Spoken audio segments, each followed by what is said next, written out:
A very warm welcome to students at my YouTube channel and Knowledgement।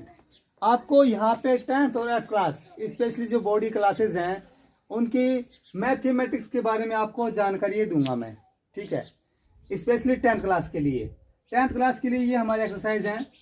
वास्तविक संख्याएं, बहुपद, दो चर वाले रैखिक समीकरण युग्म, द्विघात समीकरण, समांतर श्रेणियाँ, त्रिभुज, निर्देशांक ज्यामिति, त्रिकोणमिति का परिचय और त्रिकोणमिति के कुछ अनुप्रयोग।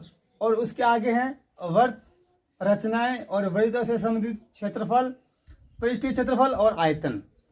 14 नंबर अपनी जो है वो है सांख्यिकी।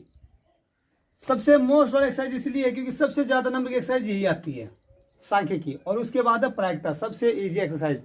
वे बच्चे जो अपनी बोर्ड की तैयारियां कर रहे हैं तो वो मेरे चैनल से जुड़ जाएं। अपनी फर्स्ट एक्सरसाइज है वास्तविक संख्याएं। इसमें सबसे पहले आती है हमारी यूक्लिड विभाजन प्रमेयिका। सबसे मोस्ट इंपॉर्टेंट प्रमेय है यूक्लिड विभाजन प्रमेयिका की। एग्जाम में 1 नंबर के सवाल में पूछा भी जाता है। अच्छा, इस प्रमेयिका में है क्या? यूक्लिड एक साइंटिस्ट थे, गणितज्ञ थे, बहुत बड़े गणित के वैज्ञानिक थे। तो उन्होंने क्या कहा कि हम कोई ऐसी दो धनात्मक ए और बी पूर्णांक लेते हैं। पूर्णांक आप सब जानते हो, माइनस और प्लस की जो भी संख्या होती है वो पूर्णांक होती हैं। क्या होती हैं? पूर्णांक होती है। ये बात अलग है कि माइनस की होती है उसको तो हम बोलते हैं ऋणात्मक पूर्णांक, और इसके उल्टा जो प्लस की संख्या होती है उसको बोलते हैं धनात्मक पूर्णांक। एक्सरसाइज शुरू करने से पहले ये बातें बताना बहुत जरूरी है क्योंकि इन छोटी छोटी बातों से ये एक्सरसाइज बनी है। यूक्लिड विभाजन प्रमेयिका। यूक्लिड ने क्या कहा कि ए और बी ऐसे दो धनात्मक पूर्णांक हैं जिनका अद्वितीय हल Q व R के रूप में मिलता है। Q और R के रूप में मिलता है। कहने का मतलब क्या है, यूक्लिड की विभाजन प्रमेयिका जो है वो टोटल एक विभाजन यानी भाग विधि पे, भाग विधि जो हम साधारण तरीके से भाग देते हैं उस पे आधारित है। अब मान लीजिए कोई संख्या है 95 है यानी 95, उसमें आपने भाग दिया 10 का। किसका दिया? 10 का। अच्छा, इसमें आपने शुरुआत में लिया क्या? शुरुआत में आपने दो ही पूर्णांक लिए, 95 और 10। माना ए को हम 95 मान लेते हैं और बी को मान लिया हमने 10। ठीक है, जब 10 से हम भाग देते हैं तो 10 नम 90। आपका बचता कितना? 5 शेषफल। ये जो बचा ये आपका शेषफल और ये 9 क्या आ गया? आपका भागफल। ठीक है, और ये आपका क्या है? ये आपका भाज्य है और ये आपका भाजक है। अब यूक्लिड ने इसको कैसे समझाया? यूक्लिड ने समझाया कि कोई आपका पूर्णांक है ए यानी 95 ले लिया, ठीक है, उसमें आप भाग देते हो दूसरा पूर्णांक बी यानी 10 का। ठीक है, जो आपके आंसर आते हैं वो Q और प्लस R के रूप में आते हैं। Q का मतलब था क्वोशिएंट, क्वोशिएंट का मतलब था भागफल, और R का मतलब था रिमाइंडर, रिमाइंडर का मतलब था शेषफल। तो आपका इस तरीके से भी भाग जो निकालने का तरीका है वो भी इस प्रमेयिका पे लागू होता है। हाँ, अपने प्रमेय के क्रम में आगे के प्रमेय है अंक गणित की आधारभूत प्रमेय। कौन सी? अंक गणित की आधारभूत प्रमेय। इस प्रमेय के अनुसार ये जो प्रमेय बता रहा हूं आपको मोस्ट इंपोर्टेंट प्रमेय, इससे पहले वाली थी यूक्लिड विभाजन की प्रमेय और ये है अंक गणित की आधारभूत प्रमेय। इसमें जो गणितज्ञ है उसने बताया है कि कोई भी भाज्य संख्या है, आप ये भाज्य संख्या ले लीजिए, कोई भी आप है भाज्य संख्या आप जानते हो जो 2, 4, 6, 8, 10 या अपने आप से जो भाजित होते हैं होते हैं भाज्य संख्या। इन भाज्य संख्याओं को आप अभाज्य गुणनखंडों में व्यक्त कर सकते हैं। कहने का मतलब क्या है, कोई भी भाज्य संख्या होती है जब हम उनका गुणनखंड करते हैं, जैसे 96 है, चलिए 96 का हम गुणनखंड करते हैं। चलिए 2 से स्टार्ट करते हैं। 2 4 जा 8, 2 8 जा 16, 24 2 जा 48, 12 2 जा 24, 2 6 जा 12 है, 2 3 जा 6 एंड 3 1 जा 3। ये जो इसके गुणनखंड बने हैं, ये देखिए, ये आप गुणनखंड देखोगे तो 2 2 और 3, ये जो गुणनखंड बने हैं ये सारी की सारी क्या हैं? अभाज्य संख्याएं हैं। क्या हैं? अभाज्य संख्याएं हैं। यही बता रहा हूं मैं, अंकगणित की आधारभूत प्रमेय के अनुसार कोई भी भाज्य संख्या हो उसको हम अभाज्य गुणनखंडों में व्यक्त कर सकते हैं। यही इस प्रमेय का या यही इस प्रमेय की मूल अवधारणा है। हाँ, प्रमेय नंबर 1.3। अभी हमने दो प्रमेय पढ़ी हैं, यूक्लिड विभाजन की प्रमेय और दूसरी है अंकगणित आधारभूत प्रमेय। अगली प्रमेय 1.3, यदि कोई धनात्मक संख्या a b को विभाजित करती है तो वह संख्या यानी वह संख्या मतलब a b स्क्वायर को भी विभाजित करेगी। कहने का तात्पर्य क्या कह रहा है कि कोई भी संख्या है, ये मान लीजिए आपकी संख्या 2 है। क्या है? 2 है। और यदि 2 8 को विभाजित करेगी, किसको? 8 को। मतलब यदि 2 का भाग 8 में जाएगा तो 2 का भाग 8 की स्क्वायर यानी 64, उसमें भी इसका भाग जाएगा। यही है अगली प्रमेय। यानी कोई संख्या a b को विभाजित करती है तो वह संख्या b स्क्वायर को यानी जो उसकी स्क्वायर करने के बाद जो आंसर आएगा उसको भी वो विभाजित करेगी। यही है अगली प्रमेय 1.3। हाँ, अब जो प्रमेय है वो शांत और अशांत प्रसार के लिए। हम कभी भी किसी भी संख्या में भाग देते हैं तो हम देखते हैं कि हमारा आंसर एकदम करेक्ट नहीं आता है। मतलब या तो हमें नीचे रिमाइंडर यानी शेषफल मिलता है या भागफल में हमें परफेक्ट आंसर नहीं मिलता, तो हम उसको पॉइंट यानी दशमलव में आगे बढ़ाना शुरू करते हैं। लेकिन दशमलव में बढ़ाते वक्त ये देखते हैं कि जो दशमलव बढ़ाने के बाद भी आंसर करेक्ट आ रहा कि नहीं आ रहा है। यानी दशमलव एक तो बढ़ता ही जा रहा है या फिर दशमलव के बाद 2 4 6 संख्या के बाद में आंसर हमें करेक्ट मिल गया। तो इसी के लिए हमें शांत और अशांत प्रसार के लिए प्रमेय दी गई है।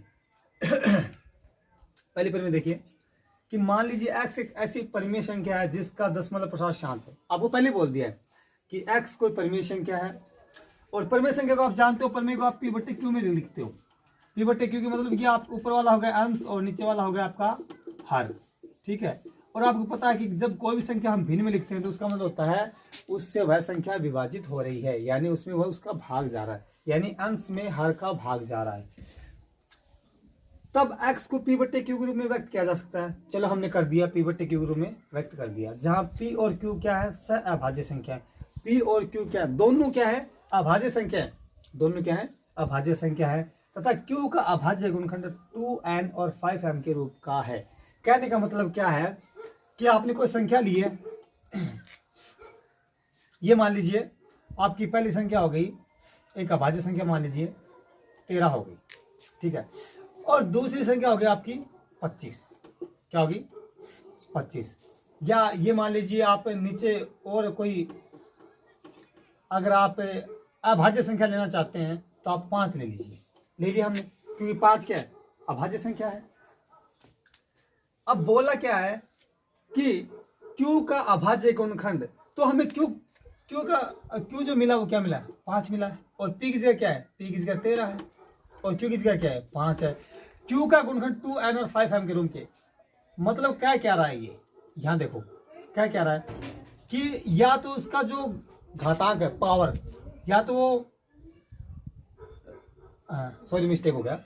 हाँ, जो नीचे जो संख्या दी गई है जो उसके गुणनखंड बन रहे हैं, गुणनखंड बन रहे हैं, या तो वो 2 के रूप के हो या वो 5 के रूप में। इन दोनों में से हमें एक चाहिए।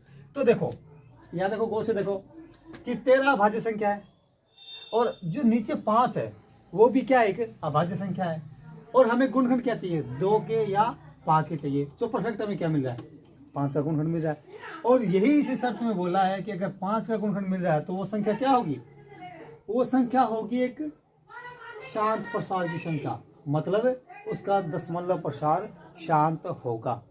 दशमलव हमें आगे नहीं बढ़ाना पड़ेगा। 1 या 2 या 4 संख्या के बाद में दशमलव आपका आंसर परफेक्ट आ जाएगा, यानी पूर्णतः दशमलव के रूप में आंसर हमें मिल जाएगा। यही है अगली प्रमेय। शांत और अशांत प्रसार के लिए अगली प्रमेय। हाँ, क्या बोला है? मान लीजिए x बराबर p बटे q कोई परिमेय संख्या है जहाँ p और q, अब की और क्या बोला है? असहभाज्य। पहले बोला था सहअभाज्य और अब क्या बोला? असहभाज्य, यानी दोनों भाज्य संख्या लेकिन दोनों असमान हो, एक जैसी ना हो, असहभाज्य हैं। और एक परिमेय संख्या ऐसी है कि q 2n 5m के रूप का है। वही बोला बार बार कि जो q मतलब हमारी जो परिमेय संख्या p बटे q, उसमें q का हमने क्या माना है? हर माना है, जो इंग्लिश में इसको डिनोमिनेटर बोलते हैं। और p को माना हमने अंश, इसको इंग्लिश में बोलते हैं न्यूमरेटर। ठीक है। अब जो हर है यानी q है, q को हम 2n और 5m के रूप में व्यक्त मतलब व्यक्त किया हुआ, यानी जो q है उसके गुणनखंड किसके रूप में बन रहे हैं? 2 और 5 के रूप में बन रहे हैं, जहाँ n और m ऋणात्मक पूर्णांक है। n और m जो पावर में है वो ऋणात्मक पूर्णांक यानी माइनस की संख्या हो सकती है। तब x का दशमलव प्रसार शांत होता है। कहने का मतलब क्या है? अब अगर हम अपनी मर्जी से संख्या लेंगे, इसने क्या बोला? असहभाज्य, यानी अगर अभाज्य नहीं है, भाज्य संख्या है। भाज्य संख्या में आप ले लीजिए 12 ले लीजिए, ठीक है, और नीचे ले लीजिए आप 15, क्या ले लीजिए? 15 ले लीजिए, ठीक है। तो एक बात है कि जो 15 है उसमें आपका जो गुणनखंड 5 का बन रहा है कि नहीं बन रहा है? बन रहा है कि नहीं बन रहा है? बना ना, यानी देखिए 12 बट्टे 3 गुणा 5, हमें 5 का गुणनखंड मिल रहा है और हमें यही एक गुणनखंड चाहिए था। और ऐसी कोई भी संख्या हो तो उसका प्रसार शांत होता है, यही समझाने की कोशिश की है इस प्रमेय में। एक बार दोबारा देख लीजिए। मान लीजिए कोई प्रमेय x बराबर p बटे q, यानी ये क्या परिमेय संख्या p और q असहभाज्य, यानी अब क्या बोला है कि भाज्य संख्या लेकिन दोनों असमान है।